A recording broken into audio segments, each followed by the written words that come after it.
जय हिंद। आप सभी को द उमंग प्लेटफॉर्म पे बहुत बहुत स्वागत है। हम एक पर्यावरण का सीरीज लेकर के आ रहे हैं। इस पर्यावरण के सीरीज में ये रहेगा कि जितने भी वनडे एग्जाम से संबंधित जो पर्यावरण से संबंधित क्वेश्चन होते हैं उनको कवर करेंगे। तो ये आपका पर्यावरण से संबंधित ये पहला वीडियो है। चलिए शुरू करते हैं। तो सबसे पहले हम बात करते हैं कि भारतीय वन्य जीव संरक्षण अधिनियम जो भी इस बोर्ड पे लिखे हैं, ये सारा क्वेश्चन आपको किसी न किसी एग्जाम में, वनडे एग्जाम में आ चुका है। तो उन सारे क्वेश्चनों को हमने यहाँ पर कलेक्शन किया है। तो सबसे पहले बात करते हैं कि भारतीय वन्य जीव संरक्षण अधिनियम कब आया था भारत में। तो वन्य जीव संरक्षण अधिनियम जो था आपका 1972 ईस्वी में आया था। ये बहुत बार आपका एग्जाम में आया है, ध्यान देना है यहाँ पर, वन्य जीव संरक्षण अधिनियम, ठीक है।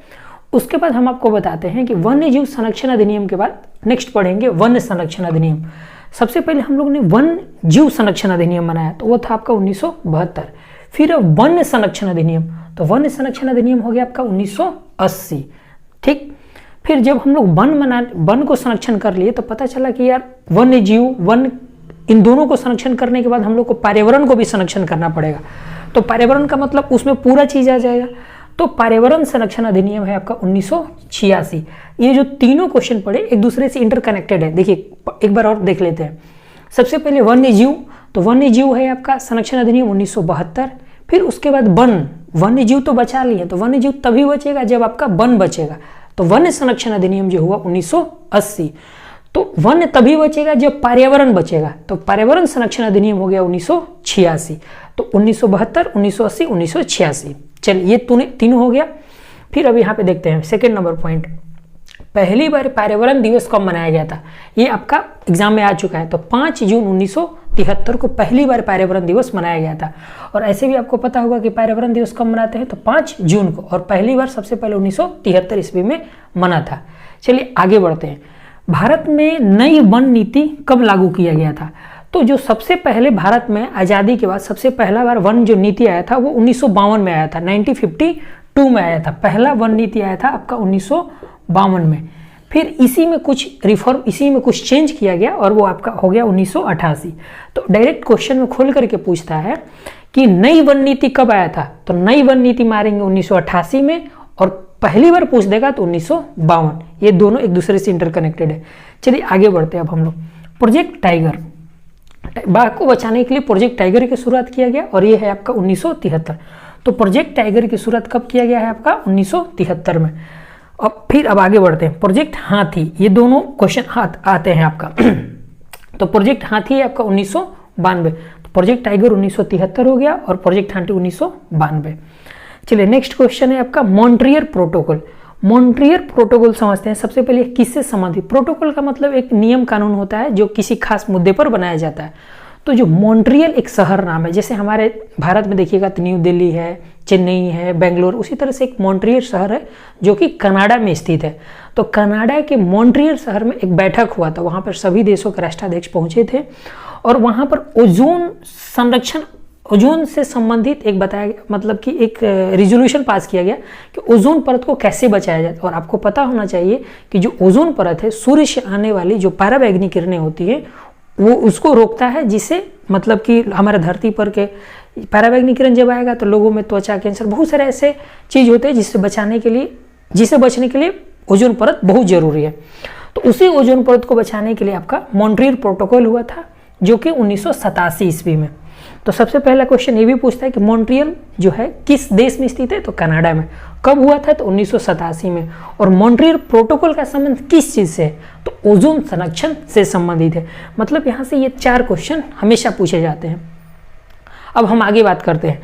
आगे है आपका क्योटो प्रोटोकॉल। प्रोटोकॉल का मतलब वही है जो आपको पहले बताया, लेकिन ये क्योटो प्रोटोकॉल जो है आपका, इसके बारे में बात करते हैं। तो क्योटो जो शहर है वो एक जापान का शहर है, और वहाँ पर भी एक सभी राष्ट्राध्यक्षों का मीटिंग हुआ था जिसको हम लोग क्योटो प्रोटोकॉल बोले। तो वह जो क्योटो प्रोटोकॉल हुआ था आपका, वो कार्बन उत्सर्जन से संबंधित, मतलब कि जो हमारे अभी पर्यावरण में जो कार्बन तेजी से बढ़ रहा है, जिसके कारण आपका हिमालय का जो बर्फ है वो सारे पिघल रहा है, जिसके कारण समुद्र स्तर में बढ़ोतरी हो रहा है। तो क्योटो प्रोटोकॉल हो गया आपका कार्बन उत्सर्जन से, जो कि 1997।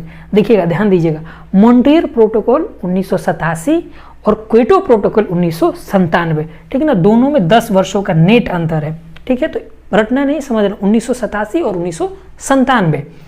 चलिए अब हम आगे बढ़ते हैं। प्रथम पृथ्वी सम्मेलन, ऐसे पूछ दिया जाता है कि पृथ्वी सम्मेलन कब हुआ था, कहाँ हुआ था, ये पूछा जाता है। तो जो पृथ्वी सम्मेलन हुआ था आपका, वो उसको हम लोग रियो सम्मेलन के नाम से भी जानते हैं। इसलिए रियो सम्मेलन बोलते हैं क्योंकि जो ये प्रथम पृथ्वी सम्मेलन हुआ था ये ब्राजील की रियो डी जेनेरियो शहर में हुआ था। इसलिए हम लोग पृथ्वी सम्मेलन के साथ साथ इसको रियो सम्मेलन के नाम से भी जानते हैं। और ये कब हुआ था आपका, तो 1992 1992 ईस्वी में ये एग्जाम में पूछा गया है। ठीक है, पृथ्वी सम्मेलन 1992 हो गया। अब हम आगे बढ़ते हैं। देखिए, जल प्रदूषण निवारण तथा नियंत्रण अधिनियम, ध्यान दीजिएगा, जल प्रदूषण निवारण तथा नियंत्रण अधिनियम 1974। तो देखिए, आपको याद करने के लिए आपको आइडिया बताते हैं। आपने प्रोजेक्ट टाइगर कब पढ़ा है, तो 1973 में। देखिए, प्रोजेक्ट टाइगर 1973 में। तो अगर जो बाघ है तो उसको पानी, शुद्ध पानी पीना चाहिए, नहीं तो वो मतलब कि अगर दूषित पानी ज़्यादा पिएगा तो उसमें संक्रमण हो जाएगा और वो बीमार पड़ के मर जाएगा।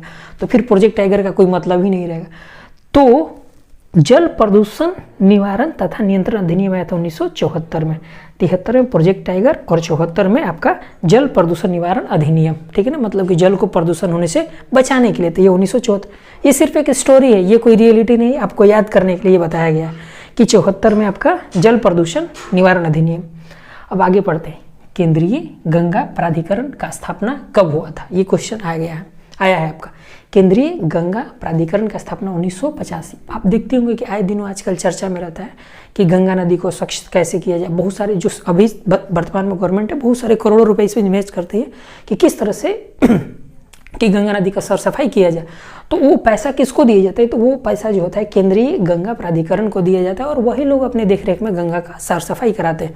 तो इसका स्थापना हुआ था आपका 1985 ईस्वी में। ठीक है, तो ये था आपका एक वन लीनियर। अब हम लोग यहाँ पे आते हैं जिसमें है आपका ग्रीन हाउस गैस। ये तो आपका ऑप्शन में चुनने के लिए बहुत बड़ा है। देखिए, सबसे पहले समझते हैं कि ग्रीन हाउस गैस कौन कौन से। ग्रीन हाउस गैस जो होते हैं जो पृथ्वी के तापमान को बढ़ा देते हैं, ऐसे गैसों में ग्रीन हाउस आते हैं।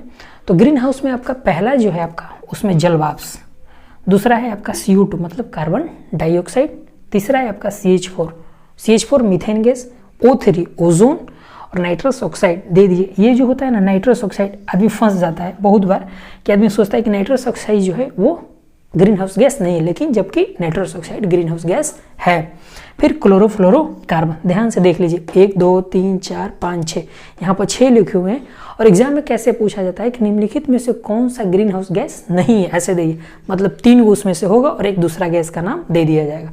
तो एक बार और, जलवाष्प, carbon dioxide, methane, ozone, nitrous oxide और CFC, ये जो है आपका 6 ये सारे ग्रीन हाउस गैस हैं। फिर है आपका पहला पूर्ण जैविक, भारत का पहला पूर्ण जैविक राज्य। पूर्ण जैविक राज्य कहने का तात्पर्य यह हुआ कि उस राज्य में कोई भी फर्टिलाइजर्स का प्रयोग नहीं होता है, जो रासायनिक खाद होते हैं जिसको खेत में हम लोग छींटते हैं, वहाँ पे सिर्फ जो जैसे कि गोबर होता है, कुछ इस तरह का जैविक चीज़ों का प्रयोग किया जाता है। तो पहला पूर्ण जैविक राज्य कौन सा हुआ, तो वो हुआ आपका सिक्किम। अभी जो लद्दाख जो है आपका UT है, तो लद्दाख जो है सिक्किम के साथ एक एग्रीमेंट साइन किया है कि मतलब कि किस तरह से सिक्किम आप जैविक राज्य बने, आप हमें मदद करिए। तो आपका हो सकता है कि कुछ दिन आने वाले समय में लद्दाख पढ़ने को मिले कि पहला कौन सा UT है जो पूर्ण जैविक है, तो वो आपका लद्दाख बनेगा। नेक्स्ट है आपका राष्ट्रीय वन्य जीव संस्थान कहाँ है, तो राष्ट्रीय वन्य जीव संस्थान देहरादून में है आपका। ठीक है, नेक्स्ट वन नीति, आपको पहले ही बता दी है कि जो वन आज़ादी के बाद प्रथम वन नीति जो आया था 1952 में, 1952 में, और नई वन नीति मतलब उसी 1952 वाला जो था उसको संशोधन करके 1988, जो यहाँ पे हम लोग पढ़े, नई वन नीति 1988 और प्रथम पूछेगा तो 1952। ठीक है, जो ऑलरेडी हम लोग पढ़ चुके हैं। तो यही था आपका पर्यावरण से संबंधित पहला वीडियो। मिलते हैं अगले वीडियो में, तब तक के लिए जय हिंद।